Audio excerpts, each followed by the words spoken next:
जैसे अभी मैं आपको छुप कर देख रहा था, मान लो कि ठीक इसी तरीके से कोई हमारी सीसीटीवी फुटेज ले रहा था और काफ़ी सालों से, और वो फुटेज अभी के अभी हमको दिखाई जाए, तो क्या हम देखना चाहेंगे?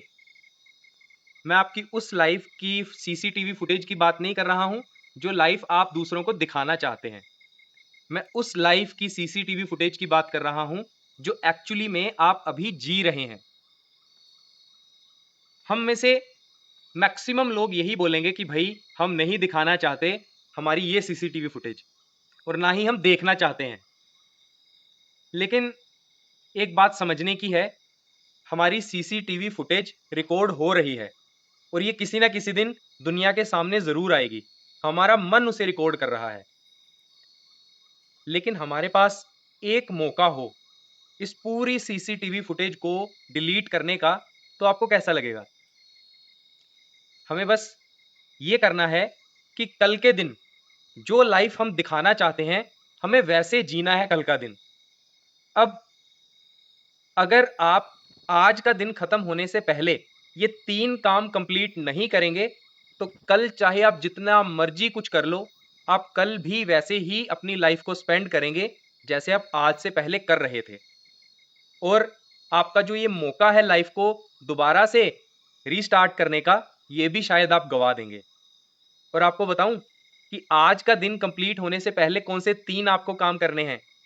चलो आपको बताता हूँ। हम सबको सोने से पहले आज ये 3 काम कंप्लीट करने हैं। सबसे पहला काम, 7 साढ़े 7 से पहले अपने खाने का काम निपटा लो। उसके बाद खाना खाने और सोने के बीच का जो टाइम है, उसमें आपको फ़ोन यूज़ नहीं करना। फ़ोन की बजाय आप कोई किताब पढ़ सकते हैं, अपना कोई काम कंप्लीट कर सकते हैं, बिस्तर सेट कर सकते हैं या भगवान के नाम का भजन कर सकते हैं। और सोने से जस्ट पहले आपको ये काम ज़रूर करना है कि कल आप क्या करेंगे। कम से कम 3 काम ऐसे लिख कर सोना जो आप कल करेंगे। तो टोटल 3 काम है। पहला, खाना जल्दी निपटा लो। दूसरा, आपको फ़ोन नहीं यूज़ करना, उसकी बजाय कोई और प्रोडक्टिव काम करना है। और लास्ट, आपको ये ध्यान रखना है कि कल का दिन आपको मालूम हो जो मेन मेन काम आप करेंगे।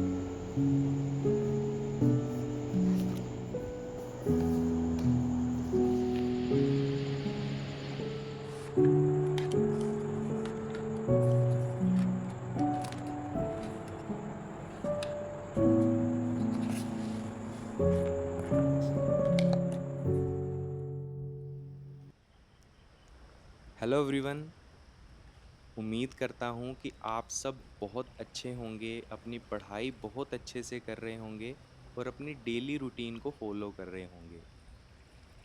आज सुबह मेरी आँख लगभग 1 घंटा देर से खुली। सुबह से ही काफ़ी तेज़ बारिश हो रही थी, इसलिए नींद थोड़ी ज़्यादा हो गई। लेकिन उठने के बाद मैंने अपने डेली रिचुअल्स पूरे किए और अपनी सुबह की पढ़ाई भी ख़त्म की। और उसके बाद मैं महादेव के दर्शन करने आ गया। आज का दिन मेरे लिए थोड़ा ख़ास है। आज मैं सोशल मीडिया पर अपनी एक नई जर्नी स्टार्ट कर रहा हूँ। साथ ही आज मेरे कोर्स का भी पहला दिन है। इसलिए मुझे लगा कि शुरुआत महादेव के आशीर्वाद के साथ ही होनी चाहिए। बारिश की वजह से आज रावी नदी का रूप थोड़ा सा सुनहरा दिखाई दे रहा है। पानी भी काफ़ी बड़ा हुआ है और पूरा माहौल बहुत शांत और बहुत सुंदर लग रहा है। दर्शन करने के बाद मैंने थोड़ी देर मंदिर में बैठने का निर्णय लिया। थोड़ा ध्यान किया, योग किया और प्राणायाम किया और उसके बाद मैं घर वापस आ गया। घर पहुंचकर मैंने अपना आज का स्टडी टारगेट पूरा किया। आज मुझे हिस्ट्री के सिलेबस और प्रीवियस ईयर क्वेश्चंस का एनालिसिस करना था डिटेल में, और वही काम मैं आज पूरा दिन करता रहा। लेकिन आज पढ़ाई करते समय मेरे मन में एक बात बार बार आ रही थी। आज मैं पहली बार आप सबके साथ अपनी कहानी शेयर करने वाला हूँ। बहुत से लोग मुझे सिर्फ वीडियोस के थ्रू जानते हैं। बहुत से लोग मुझे सिर्फ रील्स और वीडियोस के थ्रू ही जानते हैं। लेकिन मैं कौन हूँ, मैंने किस चीज़ की पढ़ाई की है जीवन में, मेरी फैमिली में कौन कौन है, मेरी जर्नी कैसी रही है अभी तक, और इसके पीछे की क्या कहानी है, ये सब आप नहीं जानते हैं अभी। सो इस व्लॉग के एंड में मैं आपके साथ अपनी इस जर्नी को शेयर करूँगा। उम्मीद करता हूँ कि आप सब उसके साथ कनेक्ट कर पाएंगे।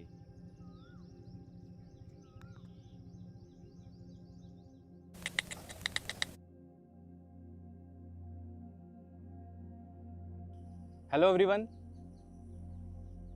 मैं काफ़ी समय से ये सोच रहा था कि मैं सोशल मीडिया के ज़रिए अलग अलग प्लेटफॉर्म्स पर अपनी सेवाएं दे रहा हूं टीचिंग के माध्यम से, अपनी स्टूडेंट लाइफ को दिखाकर। लेकिन मैं काफ़ी समय से ये सोच रहा था कि मैं अपनी कहानी जो अभी तक मैंने जी है वो आपके साथ साझा करूं।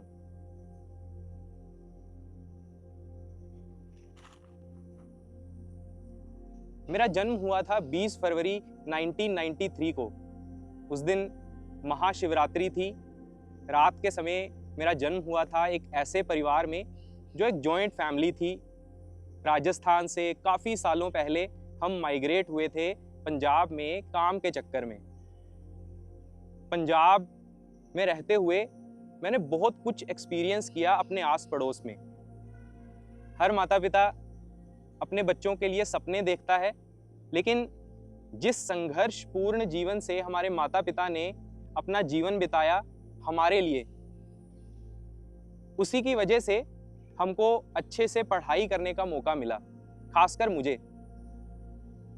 मैं पढ़ने में बहुत अच्छा स्टूडेंट रहा हूं हमेशा से।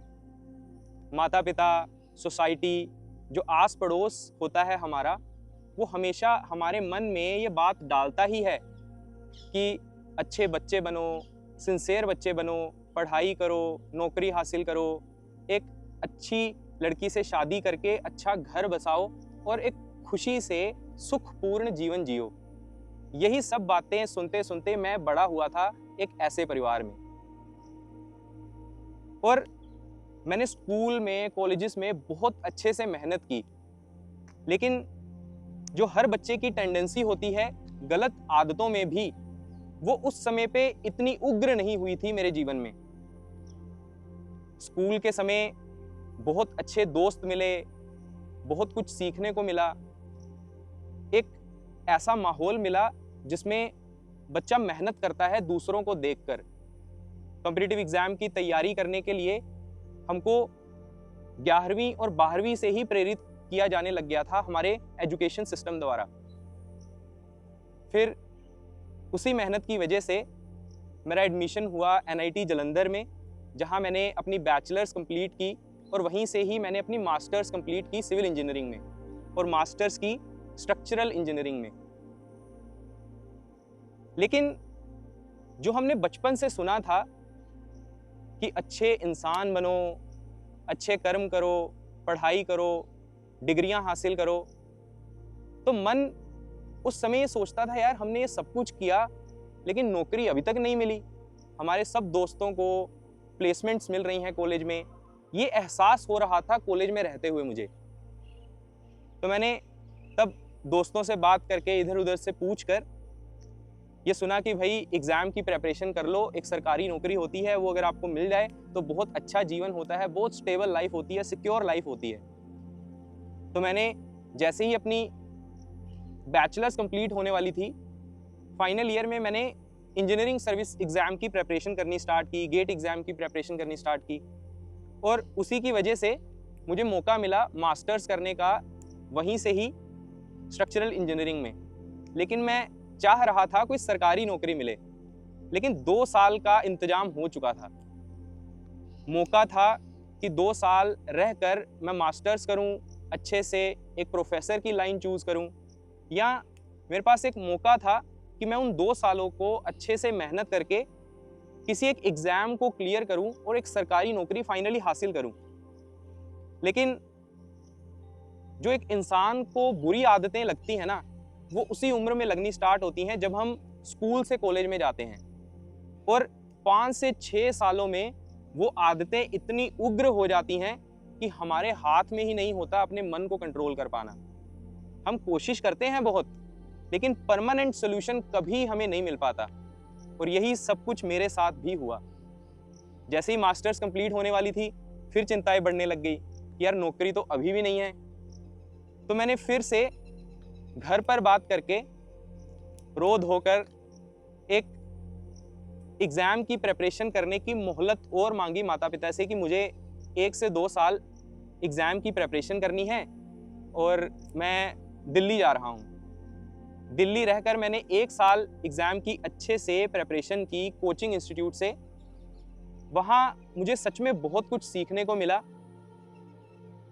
मैंने एग्जाम भी दिया, लेकिन एग्जाम मेरा अनफॉर्चुनेटली क्लियर नहीं हुआ उस समय। लेकिन शुरू से ही मेरा माइंडसेट जो रहा था वो एक टीचर का था।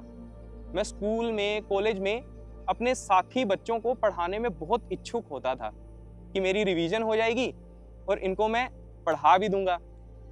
उसी वजह से शायद मेरे अंदर एक टीचिंग का कीड़ा डेवलप हो चुका था। सरकारी नौकरी तो मिली नहीं थी, तो मैंने फाइनली ये सोचा कि यार अब इतने समय तक बिना नौकरी के रह भी नहीं सकते हैं। तो मैंने उस समय कोचिंग इंस्टीट्यूट्स में रिज्यूम अपना देने स्टार्ट कर दिया, इंटरव्यूज देने स्टार्ट कर दिए कि मुझे कोई कुछ पैसों के लिए नौकरी पे रख ले बस। और अनफॉर्चुनेटली मेरे को बहुत जल्द एक मौका मिला इतने सारे बच्चों को पढ़ाने का। लगभग 400 से 500 बच्चों को मैं एक हॉल में पढ़ाता था अकेला। मैं सोचता था यार इतना अच्छा जीवन है पढ़ाने का, इतने बच्चों को पढ़ाने का मौका मिल रहा है, और मैं सच में बहुत अच्छा टीचर बना उस समय। मुझे ये एहसास होता है वो भी बच्चों के रिव्यूज से। लेकिन अंदर ही अंदर कहीं ना कहीं मुझे कमी महसूस होती थी। मैं कोचिंग इंस्टीट्यूट्स में रहकर हर बच्चे को गाइड नहीं कर पाता था। मुझे फ्रीडम नहीं था अपने हिसाब से पढ़ाने का। एक सर्टेन टाइम लिमिट सेट कर दी जाती थी कि भाई इतने घंटे में ही ये सब्जेक्ट कंप्लीट करना है, और फिर सिर्फ वो सब्जेक्ट पढ़ा कर चले जाना। और जो बच्चे अपने मन से ग्रसित हैं और वो एक बच्चे वो टीचर के साथ कनेक्ट हो रहे हैं, तो फर्ज बनता है एक टीचर का कि उनको पढ़ाई के अलावा भी गाइड करे। लेकिन इतनी ज़्यादा जनसंख्या होने की वजह से गाइड नहीं कर पाता था मैं। तो मैंने उस समय न जाने क्यों ये सोच लिया कि यार मैं ना टीचिंग छोड़कर कंटेंट डेवलपर बन जाता हूँ। ज़्यादा से ज़्यादा कंटेंट मुझे पढ़ने को मिलेगा, थोड़े बहुत पैसे मिल जाएंगे, और मैं एग्ज़ाम की प्रिपरेशन करूँगा फिर से लग कर, और हमारे देश को सेवाएं दूंगा बड़े स्केल पर। जो सिस्टम में चेंज नहीं कर पा रहा एजुकेशन में रहकर, या और भी जहाँ पे भी मुझे प्रॉब्लम्स नज़र आती हैं, मैं उनसे परेशान तो होता था, लेकिन बदलने के लिए मैं कुछ नहीं कर पा रहा था। तो मैंने यही कोशिश की कि एग्ज़ाम की प्रिपरेशन करूँगा। लेकिन तब तक उम्र होती चली जा रही थी।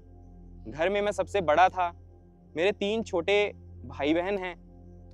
तो माता पिता, दोस्त, रिश्तेदार सब शादी के लिए प्रेरित भी करने लग पड़े, और खुद के डिसीजन पे इतने दृढ़ ना होने की वजह से उस समय मैंने डिसीजन खुद से ही लिया कि मुझे शादी करनी चाहिए वैसे। क्योंकि जैसे ही कॉलेज से पास आउट हुआ था, टीचिंग कर रहा था, अकेलापन सच में मुझे महसूस होता था, एक पार्टनर की कमी महसूस होती थी। तो शादी करने का डिसीजन भी मेरा खुद का ही था, मेरी खुद की चेतना से लिया हुआ। मैंने शादी के समय अपने पार्टनर को भी अपनी लाइफ के बारे में सच सच बताया कि मैं इस समय इस फेज में हूँ लाइफ में। हमारी शादी हुई बहुत अच्छे से, एक शादी के बाद वाला जो जीवन होता है वो भी हमने जिया। लेकिन धीरे धीरे एहसास होने लग गया कि भाई शादी के बाद जिम्मेदारियां बहुत बढ़ जाती हैं, बहुत एक्सपेक्टेशंस बढ़ जाती हैं परिवार की, समाज की, और आप उनसे बच नहीं सकते।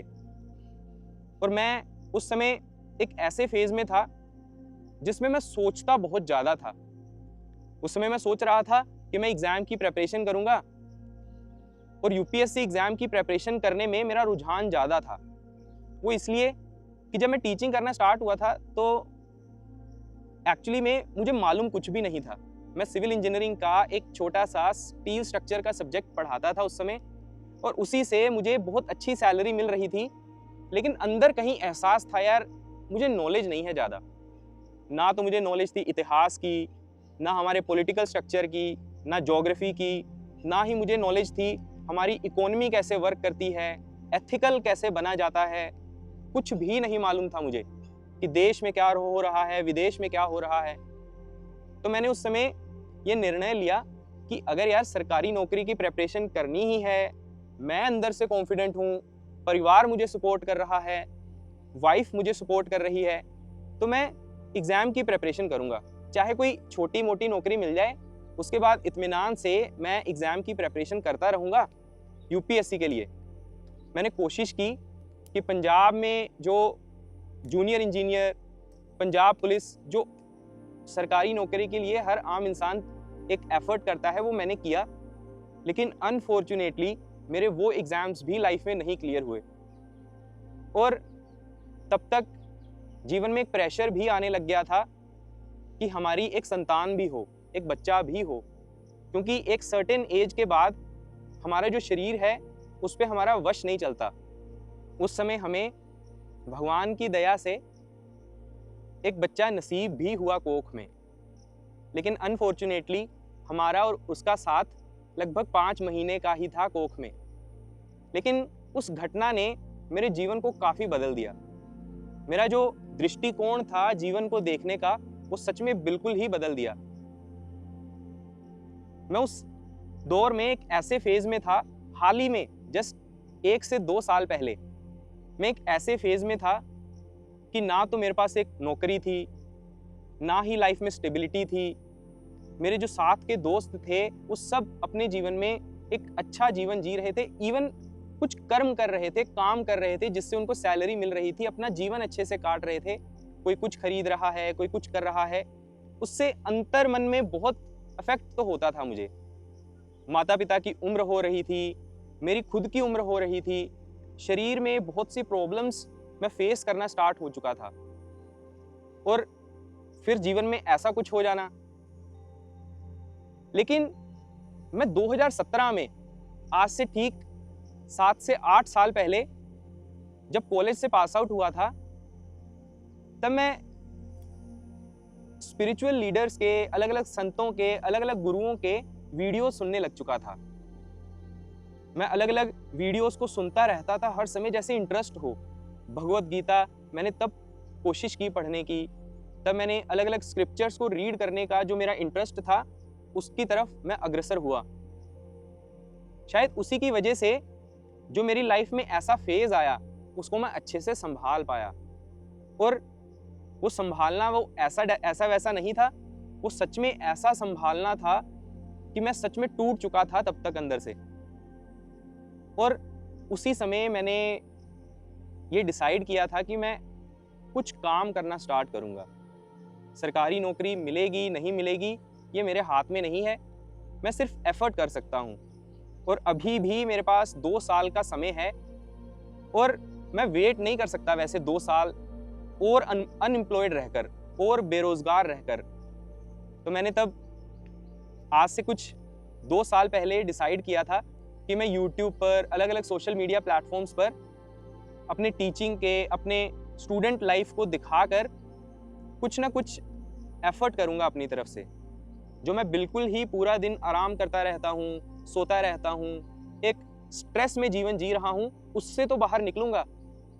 और मैंने शुरुआत में बहुत एक असिस्टमेटिक तरीके से, बहुत आलसपूर्ण तरीके से अपने वीडियोस अपलोड करना स्टार्ट किए अलग अलग सोशल मीडिया प्लेटफॉर्म्स पे, जिसकी वजह से जो मैं रिजल्ट एक्सपेक्ट कर रहा था वो कभी मुझे मिलना ही नहीं था, लेकिन फिर भी मन ऐसा था कि एक्सपेक्टेशंस कभी मर नहीं रही थी।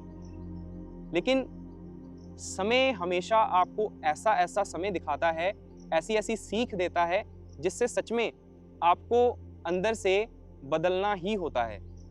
शायद इसी वजह से अब मुझे एहसास हुआ है कि निरंतर होना, कंसिस्टेंट होना लाइफ में, फोकस के साथ जीवन जीना, एक मर्यादापूर्ण जीवन जीना कितना खुशी देने वाला है, कितना सुख देने वाला है। और इसी वजह से अब मैं हाल ही में इस प्रोफेशन की, आप ऐसे कह सकते हैं कि देन है कि अलग अलग आइडियाज़ आपके माइंड में आते हैं। तो हाल ही में मेरे मन में एक आइडिया आया था कि जिस भी फेज़ में मैं खुद से गुजरा हूँ, ऐसे बहुत से बच्चे हैं हमारे देश में जो इसी फेज़ में हैं, अलग अलग बुरी आदतों में फंसे हुए हैं, नौकरी नहीं हासिल कर पा रहे। वो लाइफ में करना तो बहुत कुछ चाहते हैं, लेकिन कर नहीं पा रहे अनफॉर्चुनेटली, क्योंकि जीवन में सही ढंग से क्लैरिटी नहीं है कि हमको करना क्या है, हम किस काम को करने के लिए सही मायने में बने हैं। जब धीरे धीरे मुझे ये एहसास हुआ, मैंने उसी एहसास को एक कोर्स के ज़रिए, एक छोटी सी कोशिश है 42 दिनों की, उन 42 दिनों में मैं कोशिश करता हूँ कि जो बच्चा सालों वेस्ट कर देगा, सालों बर्बाद कर देगा इसी तरीके से बिना डायरेक्शन के जीवन जीते हुए, अगर वो मेरे साथ 42 दिनों तक अपना जीवन जिए, बस मेरे साथ रहे, एक टीचर का साथ अगर वो लेगा, तो उसका जीवन सच में बदल जाएगा 42 दिनों में। उसके बाद उसका डिसीजन है, उसका निर्णय है कि मेरे साथ वो जीवन जीना है या नहीं। मेरे साथ जीवन जीने का मतलब है कि जो प्रिंसिपल्स, जो वैल्यूज़ मैं आपको सिखाऊंगा या कोशिश करूंगा सिखाने की, उसको आपको बस अपने मन से फॉलो करना है। आपको और कुछ भी एक्सपेक्टेशंस, कुछ भी और इच्छा नहीं करनी। आपको जो चाहिए, जो भी आपके सपने हैं, वो सब पूरे होंगे। आप जिस सिचुएशन में अभी हैं उससे तो निकलेंगे ही, ये तो 100% गारंटी है।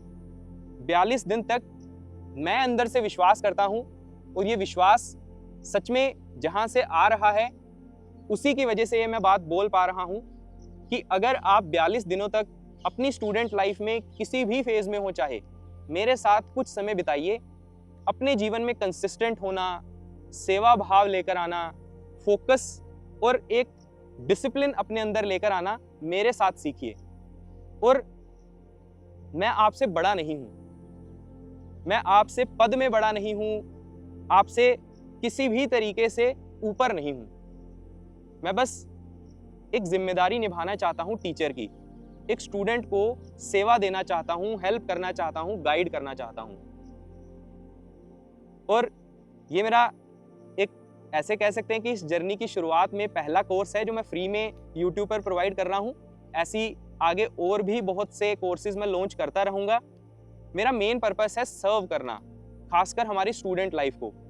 उनके पास आज के समय में सब कुछ है, अच्छी से अच्छी किताबें हैं, सोशल मीडिया है, कितना कंटेंट है जो वो पढ़ सकते हैं, अच्छे से अच्छे टीचर्स हैं, माता पिता पढ़े लिखे हैं, इतने अच्छे अच्छे स्कूल हैं, कॉलेजेस हैं, लेकिन फिर भी वो बच्चा अपने जीवन में पढ़ाई से प्यार नहीं कर पा रहा, डिसिप्लिन्ड नहीं हो पा रहा, कंसिस्टेंट नहीं हो पा रहा, फोकस नहीं बना पा रहा, अपनी बुरी आदतों को नहीं छोड़ पा रहा।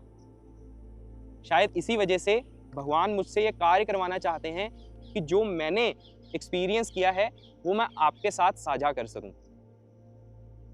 धन्यवाद।